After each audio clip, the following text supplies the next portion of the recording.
Welcome everyone and welcome to the Voice of the Wild, a podcast show where we explore the wildlife that shapes Cambodia's natural identity. Today we're focusing on a very important topic. It's one of the most iconic and endangered animals in Cambodia, the Irrawaddy dolphins in the Mekong River. And to help us understand what's going on with these dolphins, I'm joined here today by Dr. Irrawaddy. Thank you so much for having me here.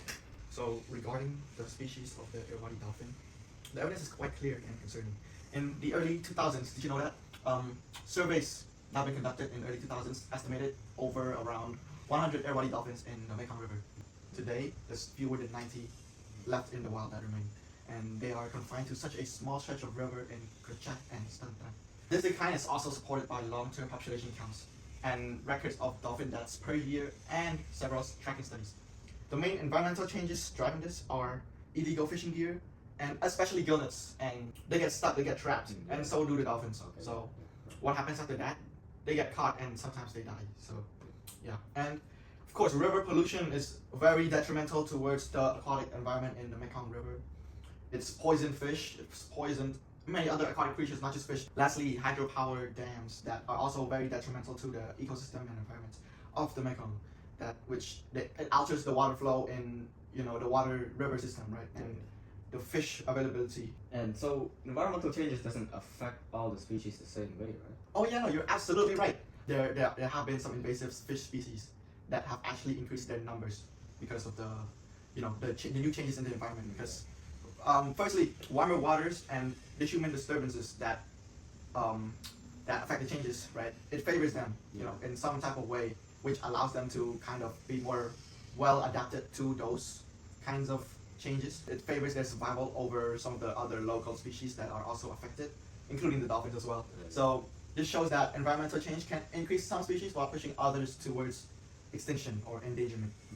Yeah, definitely. And so today one of our learning goals is to understand how these environmental changes can also lead to the emergence of new species. Does that apply here?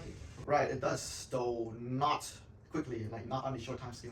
Yeah. Big changes, such as the emergence of new species, kind of like evolution. It takes a long time, like not just a short while, like a year or two. It may take around more than that, way more than that. Definitely, yeah. So the only way that this can happen is over long periods. That these kinds of environmental pressures that have been placed on the species would cause the population of the species to adapt differently to be more suited for its survival. For example, in isolated river systems, different fish species may have evolved new body shapes or feeding behaviors, or sometimes we can even see breeding behaviors such as new breeding seasons or breeding patterns or etc. And eventually these new developed traits or more adapted traits that help them survive eventually become a distinct kind of new developed species. Yeah. However, we look at the dolphins, right? So dolphins are mammals, right? They're slow reproducing. They're not like fish. They don't produce hundreds of eggs in one. What happens to them when they can't adapt to the environment on time is they face endangerment. They face threat. They face the brink of extinction. And this contrast is a very strong evidence that the speed and intensity of environmental change also matters in the emergence of species. So doctor, evolution needs time, and dolphins, they don't have that luxury, do they? Yeah, you're absolutely right. And so doctor, how close are these dolphins actually are to extinction? That's a very important question to ask. So very close to answer to your question. Also the low birth rates, right? With the dolphins being such a slow reproducing animal, right?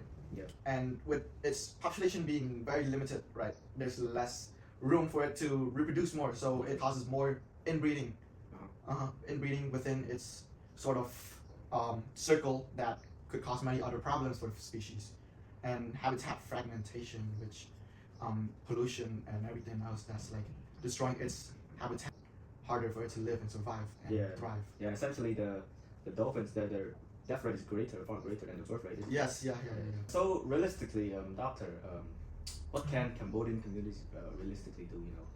We like Cambodians, like we don't want to negatively impact it. We don't want to kill these dolphins. So realistically, what can we do? Right. First of all, we talk about dolphin protection zones, where we set up zones in the Mekong River to sort of restrict and and protect these dolphins from harm, essentially. So what they do is they gather local fishers, right? They make them agree upon rules and laws and zones that are restricted for them for fishing. When we create these kinds of protection zones, it ensures that the dolphins, right? Yeah. They stay undisturbed. They stay untouched by humans and their intervention. So it ensures There's a that. time to rebuild, isn't it? Yes. Aside from the gill nets, aside from all the harmful fishing techniques and stuff, we can throw it away and we can opt for safer, more environmentally friendly fishing gear that do not trap the dolphins. Yeah. And one huge thing we can do is we can implement community river guards. Yep. So what that means is we can get local residents to volunteer Yeah. to monitor for illegal fishing, right? So they look after the rivers, they look after the whole area, making sure that no illegal business Yeah, so happens. essentially the people is the guards. Yeah, the people are the guards. Right? Yeah. You don't hire people from outside your country to protect your country, right? Yeah. You would hire people inside your country with passion for your country to protect it. Yeah. Essentially, the same thing goes for community river guards. Yeah. And they help report violations when it is needed and help protect the whole ecosystem of the Mekong River. Yeah. And lastly, one more thing we can do is we can reduce reliance on fishing, right? Because fishing can harm the environment and the dolphins. So Yeah. what they can do is they rely more on ecotourism. So they can provide for dolphin watching tours, Yeah. right, in the Mekong, that can generate income not just for the country but for its local residents too, right? So it gives the communities income as well as protecting them from harmful overfishing. And all these actions, right, these solutions, they work because they involve the local people. Yeah. Not just you're trying to force someone to protect. It's not like you're telling outsiders to know what to do to help protect your environment or your home. Yeah. But you involve the local people, the people that rely on Mekong as their home Yeah. to protect it.